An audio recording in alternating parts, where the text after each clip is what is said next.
नमस्कार दर्शकों। परीक्षा सामान्य और ज़रूरी प्रक्रिया है और हर स्तर पर देखा जाए तो हर कोई परीक्षा से जूझ ही रहा है और परीक्षा से निकल ही रहा है। लेकिन बच्चों के संदर्भ में, छात्रों के संदर्भ में परीक्षा और छात्र का प्रत्यक्ष स्वरूप सामने आता है और परीक्षा के आंकलन के बाद ही छात्रों को जहां मूल्यांकन के तहत अगली कक्षा में अगले पड़ाव पर वो पहुंचता है, इसलिए ये अहम उनके लिए बेहद हो जाती है और ये प्रक्रिया साल भर चलती रहती है और वार्षिकी भी रहती है। पर फर्क कहाँ होना शुरू हो जाता है, जहां परीक्षाएं 10वीं अथवा 12वीं की होनी शुरू हो जाती है। बोर्ड की परीक्षाएं ये रहती है और बोर्ड के परीक्षाओं के जो छात्र हैं वो इस दौरान तनाव को महसूस करने लगते हैं। इस तनाव में वो जहां बहुत कुछ करने में सक्षम होते हैं, लेकिन परीक्षा के दौरान तनाव ग्रसित होकर वो अपनी जो पोटेंशियल है वो निखारने में देखा जाए तो शिथिल हो जाते हैं। और इसी के तहत प्रधानमंत्री नरेंद्र मोदी द्वारा जहां वर्ष 2018 में परीक्षा पर चर्चा जो वार्षिकी कार्यक्रम है वो संचालित किया गया और अब जहां इसका 7वां संस्करण है और 7वें संस्करण का आंकलन अगर देखें तो रजिस्ट्रेशन ही यहां पर तकरीबन 2,26,00,000 जो है छात्रों की भागीदारी रही है। अध्यापक भी इसमें पीछे नहीं है। 15 लाख के आसपास यहां अध्यापक है जो प्रधानमंत्री नरेंद्र मोदी के साथ संवाद स्थापित करेंगे और अभिभावकों का आंकड़ा यहां 5 लाख के आसपास है। समझना बहुत जरूरी हो जाता है और ये समझने का प्रयास भी करेंगे कि परीक्षा पर चर्चा इतनी महत्वपूर्ण क्यों है, जहां पर आंकड़े ये दर्शा रहे हैं कि इस दिशा में बेहतरीन प्रयास हो रहे हैं और जहां पर अब सभी की जिम्मेदारी थोड़ी सी सुनिश्चित हो जाती है। परीक्षा पे चर्चा कार्यक्रम में आज डीडी हिमाचल के इस स्टूडियो में 2 विशेष मेहमान पहुंचे हैं जो परीक्षा पर चर्चा की जो बारीकियां हैं उसे और समझाने का प्रयास करेंगे। हमारे साथ मोहित गुप्ता जी हैं जो केंद्रीय विद्यालय जतोग के प्रधानाचार्य हैं। सर, आपका बहुत बहुत स्वागत है। धन्यवाद। और दर्शकों, आपको बताना चाहूंगी कि जहां पर प्रधानमंत्री नरेंद्र मोदी के प्रयासों में उनके मंत्रों में जहां छात्रों को वो मंत्र दे रहे हैं, वहां पर ये मंत्रों में समझ पा रहे हैं हम कि मनोवैज्ञानिक पक्ष बहुत ज्यादा है। इसलिए इस कार्यक्रम में हमने कोशिश की है कि मनोवैज्ञानिक पक्ष को अहमियता दी जाए और आपका जुड़ाव, आपके जो जहन में कुछ प्रश्न होंगे और उनको इस माध्यम से सुनिश्चित किया जाए। तो वहीं पर मनोवैज्ञानिक के तौर पर हमारे पास डॉक्टर सुरेन शर्मा जी हैं और ये साइकोलॉजिस्ट है और जहां पर समझा जाए तो ये बच्चों के साथ संवाद निश्चित तौर पर जुड़ाव भी है। आप दोनों का कार्यक्रम में बहुत बहुत स्वागत है। परीक्षा पर चर्चा के तहत ये कार्यक्रम हो रहा है। सर, सबसे पहले तो आपसे ही जानना चाहेंगे, वर्ष 2019 में आप परीक्षा पर चर्चा के तहत हिमाचल के जो बच्चे हैं उन्हें लेकर गए थे। लगभग 10 या 12 बच्चों का वो दल था और उसके बाद से लेकर अब तक 7वां संस्करण है। कैसे बदलावों को देख रहे हैं, कितना सकारात्मक बदलाव आ रहा है बच्चों में, वो आप हमारे दर्शकों को बताएं। जी उर्मिला जी, देखिए सकारात्मक बदलाव तो बहुत ज़्यादा है। पहले आप देखते थे कुछ कम बच्चे इसमें पार्टिसिपेट करते थे, धीरे धीरे अब पता चलने लगा क्योंकि डिजिटल टेक्नोलॉजी का युग है आजकल, बच्चों को पता चलने लगा। आज बच्चों में बहुत ज़्यादा होड़ है कि हम रजिस्ट्रेशन करवाएंगे। इसकी जो प्रक्रिया है, इसमें एक online portal ministry of education की तरफ से आता है, उस पर बच्चे अपने आप को रजिस्टर करते हैं और कुछ क्वेश्चन उसमें पूछे जाते हैं जिसके बच्चे आंसर करते हैं। उसके बाद स्टेट लेवल पर उनकी सिलेक्शन होती है कि इस बच्चे ने कैसा आंसर दिया है और उसके बाद बच्चे सेलेक्ट होकर फिर स्टेट वाइज वो लोग दिल्ली पहुंचते हैं।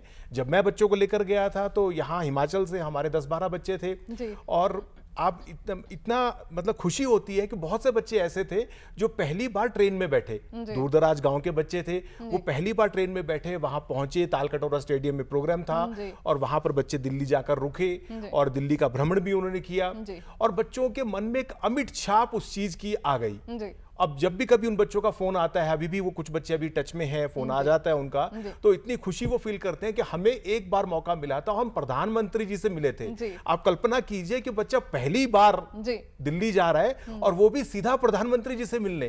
तो एक बहुत अच्छी अपॉर्चुनिटी शिक्षा मंत्रालय हमारे भारत के बच्चों को दे रहा है और मैं हिमाचल के बच्चों को लेकर गया, उनके साथ बहुत अच्छा एक्सपीरियंस रहा और उसके बाद इसमें बहुत अच्छा बदलाव, इसमें पॉजिटिव बदलाव चल रहे हैं। आप देख ही रहे हैं करोड़ों की संख्या में रजिस्ट्रेशन पहुंच गई है। जी जी जी।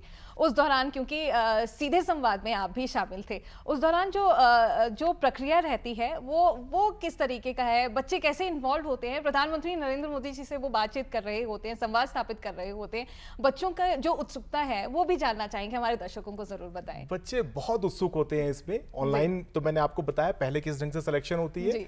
जब बच्चे दिल्ली पहुंचते हैं तो वो तालकटोरा स्टेडियम में, इस बार तो भारत मंडपम में है, और इतना नाम सब बच्चों ने सुना है, भारत मंडपम, भारत मंडपम। तो कितने बच्चे ऐसे होंगे जो पहली बार भारत मंडपम में जाएंगे और वहां जाकर उनकी एक्साइटमेंट जो होती है देखते ही बनती है। मैं प्रधानमंत्री जी को शुक्रिया अदा करना चाहूंगा, और इतने आत्मीयता के साथ वो प्रश्न को उत्तर करते हैं और बच्चों के साथ ऐसे मिक्सअप हो जाते हैं कि बच्चों को लगता ही नहीं, वो बिल्कुल अपना समझते हैं। और जब बिल्कुल अपना समझते हैं तो मन का सारा डर खत्म हो जाता है। और अगर वैसे बात करनी हो तो कहाँ प्रधानमंत्री जी, कहाँ छोटे छोटे बच्चे, लेकिन जब इतनी आत्मीयता से वो मिलते हैं, एग्जीबिशन देखते हैं, बच्चों को उत्साहित करते हैं, तो बच्चे बहुत अच्छे से उनसे बात कर पाते हैं। और प्रधानमंत्री जी बीच बीच में मजाक भी करते हैं।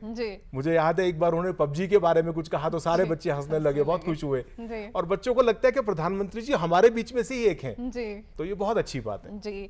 डॉक्टर सुरेन, आपके पास आना चाहेंगे। मनोवैज्ञानिक पक्ष पर अमित शाह की बात प्रिंसिपल सर ने की है। अमित शाह मनोवैज्ञानिक पक्ष पर इसका एक अहम योगदान है, अहम स्थान है। किस परिदृश्य पे आप देखते हैं जहां पर हम देखते हैं कि प्रधानमंत्री नरेंद्र मोदी द्वारा जो संवाद है और जब उनका मूल्यांकन या फिर विश्लेषण करने लगते हैं तो समझ में आता है कि मनोवैज्ञानिक पक्ष की इतनी प्रबलता है, सटीकता है। आप कैसे देखते हैं और बच्चों में वो क्षण कैसे रहे होंगे? देखिए, ये बहुत ही अच्छा इनिशिएटिव है, बहुत जो कार्यक्रम हो रहा है, जो बच्चों को एक्सपोजर लेवल पूरी ज़िंदगी में नहीं मिलता, वो एक इस मोमेंट से मिल जाता है। और वो भी सीधे ऐसे व्यक्ति के साथ संवाद करना हु हैज़ अकॉम्प्लिशमेंट, तो उनके लिए भी एक सेंस ऑफ अकॉम्प्लिशमेंट हो जाती है, जिसके लिए पूरी ज़िंदगी भर उस मोमेंट को याद रखते हैं और उस मोमेंट को याद रख के आगे के कार्य करते हैं, which serves as an inspiration to them।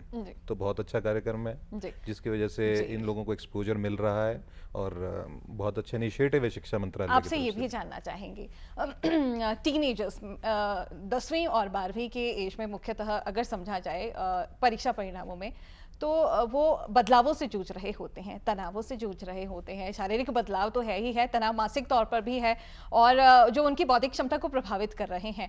तो तनावों से गुजरते हुए इस तरह के जो कार्यक्रम है मुख्यतः प्रधानमंत्री द्वारा, तो उनकी चुनौतियां क्या रहती है बच्चों की? और इस तरह के प्रोग्राम तो खैर बेहतरीन तौर पर देखे जाते हैं, पर अगर प्रोग्राम को अलग हटकर देखा जाए, समझा जाए कि बच्चों की क्या चुनौतियां रहती है इस दौरान, खासकर मनोवैज्ञानिक पक्ष पर आपकी क्या राय है? देखिए, बच्चों के साथ चेंजेस इज द कांस्टेंट, उनके साथ हर साल चेंज होता है, कुछ ना कुछ बदलाव आता है। वो नई जगह पे जाते हैं, नए टीचर मिलते हैं उनको, नए सहपाठी मिलते हैं, अगर वो सेम स्कूल में है। ज़्यादातर +1 +2 के लिए जब उसमें जाते हैं तो दे चेंज द स्कूल, और उस पर काफ़ी सारे चेंजेस भी आते हैं, जिसमें अडेप्टेबिलिटी इज़ देयर। उसमें मुश्किल हो जाता है कि how to adapt to a new culture, and peer pressure रहता है कि अनसर्टेनिटी है कि क्यों हो पा रहा है, ये क्यों नहीं हो रहा मेरे साथ, मैं ऐसा क्यों नहीं हूँ, इसके लिए मुझे क्या क्या करना बहुत कुछ चाहते हैं, but they don't know how to do it. तो ऐसे संवाद में जहाँ उन बच्चों के साथ उनको बताया जाता है कि आपको इस राह पे चलना है, जब आप इस राह पे चलेंगे और कोशिशें करते रहेंगे तो सफलता आपको मिलेगी मिलेगी। दूसरा, चिंता होती है उनको, चिंता बहुत ज्यादा होती है, जबकि चिंता के बजाय चिंतन करना है। They need to understand कि what they are going through and find a solution for it। बहुत आसानी से ये कहना कि वो चिंतन करें, पर वो व्यवहारिकता में आ नहीं रहा उनके, और उन्हें मार्गदर्शन की ज़रूरत है। और ऐसे में प्रधानमंत्री नरेंद्र मोदी द्वारा किए जा रहे ये प्रयास मनोवैज्ञानिक पक्ष पर बेहतरीन है। और यहाँ पर प्रिंसिपल सर, आपसे जानना चाहूँगी कि मूल्यांकन की जो प्रक्रिया रहती है वो वर्ष भर भी रहती है, और छात्रों के मूल्यांकन में एक प्रक्रिया है जो आप दिन के आधार पर और मासिक तौर पर भी रहती है। मूल्यांकन की प्रक्रिया में टीचर्स सेम है और माहौल भी सेम है, और रिजल्ट्स में भिन्नता है, व्यक्तिगत भिन्नता तो रिजल्ट में भिन्नता है। किस परिप्रेक्ष्य पर देखते हैं कि रिजल्ट में भिन्नता का अहम कारण क्या है? क्या अभिभावकों की इसमें चूक है? देखिए, पहली चीज़ तो मैं कहूँगा इंडिविजुअल डिफरेंसेस, जो व्यक्तिगत एक हम डिफरेंट हैं, सब बच्चे डिफरेंट हैं, और हर एक का अपना एक लेवल है, हर एक अपने हिसाब से तैयारी करता है, उसका अपना लक्ष्य है, हर एक बच्चा अपना लक्ष्य बनाता है और उसके हिसाब से काम करते हैं, तो रिजल्ट्स तो थोड़े डिफरेंट होंगे ही होंगे। लेकिन यहाँ पर थोड़ा सा मैं सोसाइटी में और अभिभावकों की तरफ भी जाना चाहूँगा कि उनकी एक्सपेक्टेशंस, ओवर एक्सपेक्टेशंस वो ना करें। एक्सपेक्टेशन जरूर करें, क्योंकि जब हम उम्मीद रखेंगे तब भी पूरी होगी। लेकिन ओवर एक्सपेक्टेशंस जब पेरेंट्स करते हैं तो बच्चे कहीं ना कहीं तनाव में आते हैं, उनके ऊपर प्रेशर बनता है। तो बच्चों को धीरे धीरे धीरे वो मोटिवेट करते रहें, उनकी हेल्थ पर ध्यान रखें, उनका खाना पीना, वो किस तरह से सोसाइटी में रहते हैं, उनका व्यवहार को ध्यान रखें। और जब वो ये करेंगे, पेरेंट्स इस तरफ डायरेक्शन में जाएंगे और इस तरह से काम करेंगे, तो बच्चों पर एक जो पॉजिटिव इफेक्ट है वो जरूर आएगा। और जहां तक बात है आपकी इवैल्यूएशन की, अब स्कूलों में होलिस्टिक प्रोग्रेस कार्ड की एक प्रक्रिया शुरू हो रही है, जिसमें बच्चे की हर एक्टिविटी को हम प्रोग्रेस कार्ड में लेकर आएंगे और कंप्लीट उसकी किस तरह से वो डेवलप करता है, किस तरह से वो काम करता है, उस सब को हम लोग प्रोग्रेस रिपोर्ट कार्ड में लेकर आएंगे, जो बच्चों के लिए भी अच्छा है और टीचर्स के लिए भी और पेरेंट्स के लिए भी। जी डॉक्टर साहब, आपके पास आना चाहूंगी। बच्चे, आप काउंसलर भी है, बच्चों का आपसे जानना चाहेंगे, आपके माध्यम से हमारे दर्शक ये समझने का प्रयास करें कि किस तरीके से आपके पास बच्चे विशेष चुनौतियां लेकर पहुंच रहे हैं या फिर उनके अभिभावक चुनौतियों को देख रहे हैं, किस तरीके की वो चुनौतियां हैं, और आप हमारे दर्शकों को जरूर बताएं। देखिए, कॉमनली एग्ज़ाम जैसे नज़दीक आ जाते हैं, क्योंकि परीक्षा के परिवेश में हमारा ये चर्चा हो रही है, तो उस वक्त सबसे ज़्यादा जिन लोगों ने प्रिपेयर किया कि एंग्जाइटी होनी शुरू होती है, पैनिक्स होना शुरू होता है, एक ईटिंग हैबिट्स, ईटिंग डिसऑर्डर आ जाता है बच्चों में, इरिटेबिलिटी बढ़ जाती है, एग्रेशन बढ़ जाता है। अब ये क्यों होता है? These are all related to hormonal changes in body. अब जैसे आपके नेगेटिव हार्मोन्स हैं, कॉर्टिसोल और एड्रेनाल है, अगर वो ज़्यादा रिलीज होगा तो बिहेवियर में आएगा, डाइजेशन में भी इश्यूज होंगे। अब क्या होता है कि उस टाइम वो एक ही चीज़ पे फोकस करना शुरू कर देते हैं कि नहीं मुझे पढ़ना है, और बाकी चीज़ों भूल जाते हैं, which is like positive hormones जो हमारे डिफरेंट एंजाइम्स के साथ, जैसे हमारा एंडोर्फिन्स है, डोपामाइन है, ऑक्सीटोसिन है, सेरोटोनिन है। तो स्टडीज़ ये कहती हैं कि जो पॉजिटिव हार्मोन्स हैं ये तब हमारे सिक्रीट होते हैं जब हम अच्छी एक्सरसाइजेस, अच्छी डाइट लेते हैं और चिंता नहीं करते हैं ज़्यादा। जी, चिंता नहीं करते हैं, लेकिन चिंता तो है। 1 माह का अब वक्त रह गया है परीक्षाओं का, और विद्यार्थी छात्र इस दिशा में बहुत सजग हैं, और उनकी आपसे, क्योंकि कार्यक्रम के माध्यम से उनकी ज़रूर ख्वाहिश होती होगी कि ऐसे कौन से मेथड्स हैं जो उनकी देखा जाए तो उनके परीक्षा में और उनको समझने में, उनके ब्रेन में वो रिटेन रहे, उनकी जो चीज़ें हैं समझने में सक्षम रहे। तो ऐसे कोई मेथड्स, ऐसी कोई टेक्निक्स बताएं हमारे जो छात्र हैं, जो उनको लाभकारी हो परीक्षा के दौरान भी, और 1 महीने की जो प्रक्रिया है उसमें उनकी स्टडी में हेल्प करे।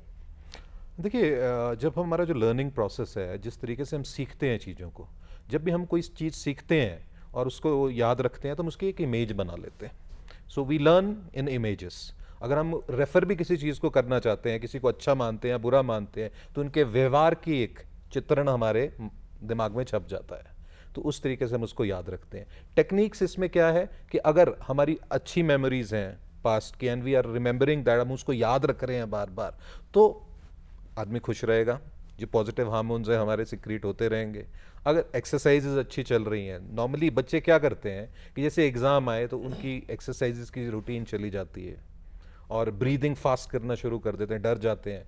तो उसकी वजह से क्या होता है कि प्रॉपर डाइट नहीं लेते हैं और पढ़ाई पे ज़्यादा ध्यान देने की कोशिश करते हैं कि हम 9, 10, 11 घंटे पढ़ें। जबकि क्या होता है कि वी नीड टू अंडरस्टैंड कि there is a concept of energy, हमारे अंदर एनर्जी है, और जैसे जैसे हम कोई कार्य करते जाते हैं वो ड्रेन भी होनी शुरू होती है। सो रेस्ट, जैसे ब्रेक्स देते हैं बीच में किसी करिकुलम में, क्यों दी जाती है कि you have to recoup your energy, कि आपको अपनी एनर्जी वापस लेनी है। और कोई भी डिफिकल्ट सब्जेक्ट अगर हमने स्टडी करना है तो उस टाइम हमें अपनी एनर्जी लेवल्स हाई रखने पड़ते हैं। तो एक अच्छी डाइट जो कि ड्राई फ्रूट्स के माध्यम से हो सकती है, अच्छे लीफी वेजिटेबल्स खाने के उससे हो सकती है, और लाइट एक्सरसाइजेस, बहुत ज़्यादा भी नहीं, ज़रूरी करनी चाहिए, ब्रेक्स लेने चाहिए। तो ये सारी चीज़ें अगर कोई रूटीन में करेगा और एक सूचीबद्ध तरीके से करेगा, जिसको चेकलिस्ट बोला जाता है कि ये मैंने करना ही है, अगर मुझे 3 घंटे पढ़ते पढ़ते हो गए तो अब मेरा ये ब्रेक बनता ही है। और उस ब्रेक का फिर एंजॉय भी आता है कि नहीं, इतना पढ़ने के बाद, इतनी कोशिश करने के बाद अब जो हमें मिल रहा है तो वी विल एंजॉय इट। जी, चित्रण के माध्यम से आपकी मेमोरी स्टोर करने में ज़्यादा अहम और सक्षम है, जहां आप बार बार दोहरा रहे हैं चीज़ों को। तो छात्रों के लिए ये एक सूत्र और मिल गया। अब प्रिंसिपल सर आपके पास आना चाहूँगी, जानना चाहूँगी कि 2018 में प्रधानमंत्री नरेंद्र मोदी द्वारा प्रथम संस्करण का शुरुआत हुई थी, 7वें संस्करण में हम पहुंच रहे हैं। 2020 में नई शिक्षा नीति बदलावों के तहत लाई गई थी।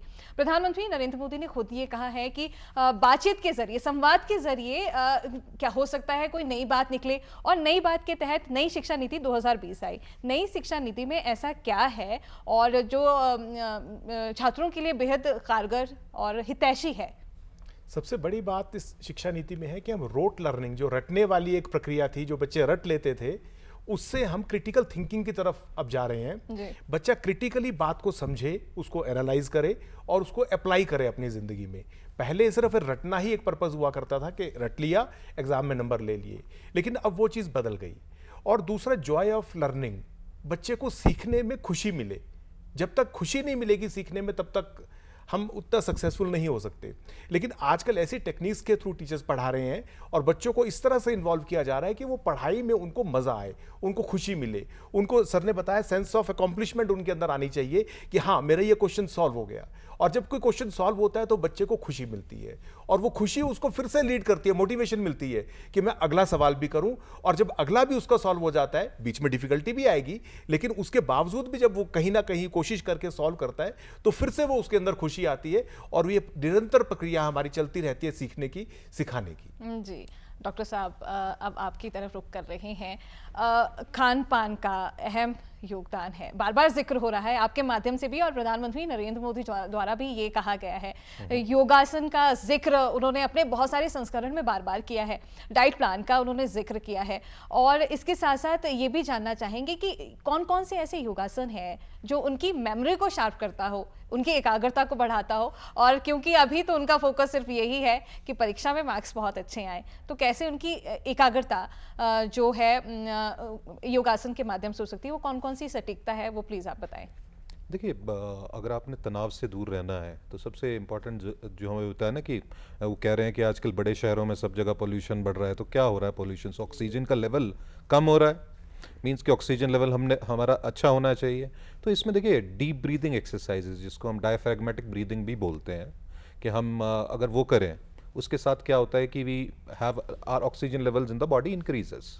तो वो प्रैक्टिस करनी चाहिए, जिसमें अभी जैसे प्रधानमंत्री जी लक्षद्वीप की यात्रा पे थे, तो हमने उनको देखा कि वो अनुलोम विलोम कर रहे थे, this is part of deep breathing, pranayama कर रहे थे। तो इसी प्रकार से आप जब डीप ब्रीदिंग करते हैं, जिसमें कि इनहेलिंग और एक्सहेलिंग, जब आप सांस छोड़ते हैं वो ज़्यादा समय लगाना है उसमें, और इनहेल करने में कम लगाना है, थोड़ी देर होल्ड भी रखें, तो उससे तनाव से भी मुक्त होते हैं और हमारी बॉडी को जो ऑप्टिमम ऑक्सीजन लेवल्स होते हैं वो भी अचीव होते हैं हमारे। अगर बच्चे इसको करना शुरू करें तो जाहिर सी बात उनके लिए बहुत होगा। और योग आसनास भी इस पे फर्क करते हैं, जैसे एक ये तो योग हुआ, जो आसनास है there is called cobra pose, जिसको हम कहते हैं, और अगर उसको नियमित रूप से किया जाए, सूर्य नमस्कार नियमित रूप से किया जाए, तो क्या होता है कि आपकी मेटाबॉलिज्म को भी बढ़ाता है, जैसे जो हमारी शरीर की पाचन क्षमता है, अगर हम एक्सरसाइजेस छोड़ देंगे तो पाचन क्षमता कमज़ोर हो जाएगी। तो if you have to increase the metabolism, और जैसे जो स्पोर्ट्स खेलते हैं बच्चे, उन सब का metabolism is just like furnace,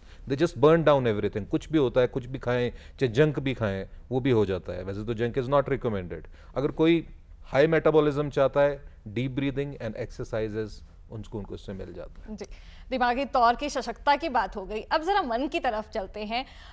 मन के तौर पर जहाँ पर संवेगात्मक तरीके से देखा जाए तो वो डिपेंडेंसी रहती है, इमोशनली जो बच्चे हैं ज़्यादा प्रभावित रहते हैं, और इमोशनली स्ट्रॉन्ग रहने के लिए एक मनोवैज्ञानिक के तौर पर आप कौन सी राय उनके लिए सजेस्ट करेंगे? देखिए, इमोशनली क्योंकि बच्चों का मन जो होता है ना, बहुत चंचल होता है, वो छोटी सी बात से बहुत जल्दी प्रभावित हो जाते हैं। तो अगर उनको जल्द से जल्द एक टेक्निक जिसको माइंडफुलनेस कहते हैं, कि आप जहाँ पे अपने इमोशंस में बहुत ज़्यादा ना बह जाएं, थोड़ा लॉजिक भी यूज़ करें, तो मैं तो अभिभावकों से सबसे यही प्रार्थना करूँगा कि आप उनके इमोशंस जो हैं उनको समझें, और अनचाहा उनके ऊपर प्रेशर ना डालें, कि बहुत ज़्यादा उनके ऊपर प्रेशर डाल दें कि आपको ये करना है। वो अपनी कोशिश पूरे करेंगे, जितना डलना चाहिए उतना डालना चाहिए। ओवर एक्सपेक्टेशन, जिसको हम एक ओवर थिंकिंग भी हो जाती है उससे, एक जब हमारी किसी चीज़ से कोई एक्सपेक्टेशन ज़्यादा हो जाती है तो ओवर थिंकिंग बच्चों में हो जाती है कि मेरे साथ ही क्यों ऐसा क्यों हो रहा है, मैं आराम से क्यों नहीं कर सकता, मेरे ऊपर क्यों प्रेशर डाला जा रहा है। तो उनकी राय को भी जानना ज़रूरी है। हो सकता है वो गलत हो, पर उनको समझाया जा सकता है। सो ये चीज़ें बहुत इंपॉर्टेंट है जी। डॉक्टर साहब जैसे कह रहे हैं प्रिंसिपल सर, तो शिक्षण क्षेत्र में इन सभी चीज़ों पर, इन सभी आयामों पर कार्य होता ही है और हो भी रहा है। इसी के तहत परीक्षा पे चर्चा के तहत प्रतियोगिता का आयोजन भी किया गया था। किस तरीके की वो प्रतियोगिता रही है हमारे दर्शकों को बताया। उसमें चित्रकला प्रतियोगिता थी और भी प्रतियोगिताओं के तहत बच्चों ने पार्टिसिपेट किया था। क्या ये प्रक्रिया है और किस तरीके की ये प्रतियोगिता रही, क्यों ये बच्चों के लिए ज़रूरी रही, क्या है, कृपया हमारे दर्शकों को बताएं। देखिए, भारत के 500 जिलों में करीब 500 डिस्ट्रिक्ट्स में इस प्रतियोगिता का आयोजन किया गया। शिमला में हमारे केंद्रीय विद्यालय जाखू हिल्स में इस प्रतियोगिता का आयोजन किया गया। लगभग 100 के करीब बच्चे वहाँ पर पहुँचे थे। डिफरेंट स्कूल्स के बच्चे थे और एग्ज़ाम वॉरियर्स से जो प्रधानमंत्री जी की किताब है वहाँ से कुछ थीम्स पर और तनाव से रिलेटेड कुछ थीम्स पर, कुछ एग्जामिनेशन से रिलेटेड थीम्स पर उन्होंने वहाँ बहुत सी चित्रकलाएँ बनाई और उसके बाद उनको प्राइजेस भी मिले, उनको किताबें भी मिली, बच्चे मोटिवेट हुए। और डिफरेंट स्कूल्स के बच्चे, जब ऐसा मौका सरकार देती है कि डिफरेंट स्कूल्स के बच्चे मिलते हैं तो वहाँ पर भी पीयर लर्निंग वो लोग करते हैं, आपस में बात करते हैं, सीखने को वहाँ पर भी उनको बहुत कुछ मिलता है। और चित्रकला प्रतियोगिता और भी बहुत सारी प्रतियोगिताएं शिक्षा मंत्रालय करवाता रहता है और जिसमें बच्चे भाग लेते हैं और कुछ ना कुछ सीखते हैं। जी। प्रिंसिपल सर, आपसे ये भी जानना चाहेंगे, 29 तारीख को परीक्षा पे चर्चा के तहत कार्यक्रम इस बार हो रहा है 2024 में और लगभग हर संवाद को आपने देखा भी है। बच्चों में क्या परिवर्तन उस दौरान के बाद आप देखते हैं? बच्चे आकर खुद आपसे बोलते होंगे कि नहीं हमें ये हमें परिवर्तन रहा, या फिर कुछ संवाद के बाद में परिवर्तन है, हमारे दर्शकों को बताएं। जी, बच्चों से 2 टाइम पर हम लोग बात करते हैं। एक तो प्रधानमंत्री जी ने संदेश दिया, उसके बाद भी बच्चों से बात करते हैं और लगातार बच्चों से हम लोग रूबरू होते रहते हैं। लेकिन जब बच्चे के रिजल्ट आ जाते हैं 12th के, 10th के, तो मैं तब भी बच्चों से बात करता हूं और तब उनको पूछता हूं कि आप अपने आने वाले बच्चों, जो हमारे जैसे 12th के बच्चे पास आउट हो गए, तो 11th के बच्चों को क्या संदेश देना चाहेंगे। तो वो अपनी बातों में कहते हैं कि हमने परीक्षा पे चर्चा देखा था, वहां पर हमें कुछ ऐसे टिप्स मिले, हमारे मन का मनोबल बढ़ा। और बच्चे क्योंकि इसमें डिफरेंट एक्टिविटीज में पार्टिसिपेट करते हैं तो वो भी नए नए क्रिएटिव आइडियाज लेकर आते हैं और वो क्रिएटिव आइडियाज का बहुत अच्छा सकारात्मक परिणाम मिलता है और बच्चे कहीं ना कहीं स्ट्रेस से फ्री होते हैं। उनको लगता है कि जीवन एक बड़ी चीज है, परीक्षा एक बहुत छोटी सी चीज है और क्यों ना परीक्षा को सेलिब्रेट किया जाए। तो वो जब इस बात में आते हैं तो अच्छा। व्यवहारिक पक्ष में देखा जाए तो आजकल बच्चों के लिए चुनौती गैजेट्स भी बन गए हैं, वो उससे निकल नहीं पा रहे हैं या उसके आदी हो गए हैं। किस तरीके से मनोवैज्ञानिक पक्ष को जानना चाहेंगे, क्योंकि प्रधानमंत्री नरेंद्र मोदी द्वारा भी इस ओर सटीकता से, सक्षमता से प्रयास किए गए हैं। बहुत संक्षेप में और तथ्यों के आधार पर जानना चाहूंगी। देखिए, जैसे प्रिंसिपल साहब अभी बोल रहे थे कि एक सेंस ऑफ अकम्प्लिशमेंट आती है, तो उससे क्या होता है कि मोटिवेशन मिलती है। जी।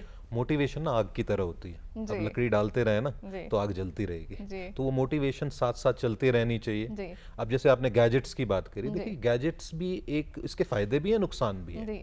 अगर आप इसका फायदा लेना चाहते हैं तो इसका उपयोग एक तरीके से करना पड़ेगा, सूचीबद्ध तरीके से, कि नियम अनुसार। ये नहीं कि आप गैजेट पे ही बैठे हैं पूरा दिन और सोच रहे हैं किसी के सामने बैठे रहेंगे, तो इससे बहुत ज्यादा इफेक्ट भी पड़ता है। आपके नॉलेज है, आपके पास एक टच ऑफ अ बटन पे आपके पास कोई भी नॉलेज आपको मिल जाती है। अगर आप कहीं फंसे हुए हैं और जानना चाहते हैं किसी चीज के बारे में, तो you just need to press a button. Internet आज के डेट में सभी के पास है।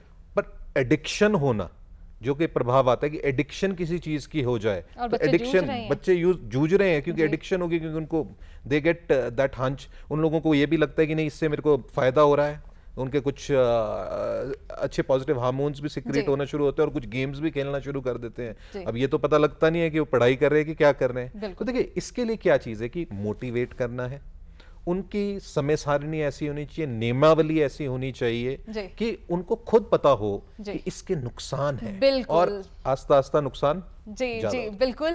हमारे विशेषज्ञों की मौजूदगी से हमने अपने छात्रों के लिए, अभिभावकों के लिए और अध्यापकों के लिए और आम जनमानस के लिए कुछ कोशिश की थी। उम्मीद है ये कोशिश आपके लिए कारगर साबित होगी, आप जरूर इससे लाभान्वित होंगे। 29 तारीख को प्रधानमंत्री नरेंद्र मोदी परीक्षा पे चर्चा कार्यक्रम के तहत एक संवाद स्थापित कर रहे हैं। उम्मीद है आप उस संवाद को समझेंगे और जागरूकता के तहत जब देश का प्रधानमंत्री इतनी सटीकता से, प्रबलता से अपने लिए और बच्चों के लिए पड़ाव ले रहा है, तो जरूरी है कि हम भी इसमें अपनी भागीदारी दें। इसी उम्मीद के साथ कि आज के कार्यक्रम से आप जरूर लाभान्वित होंगे, हम अपने दोनों मेहमानों का धन्यवाद करना चाहेंगे कि आप इस कार्यक्रम में शामिल हुए। परीक्षा पे चर्चा कार्यक्रम पे आज बस इतना ही, दीजिए इजाजत, नमस्कार।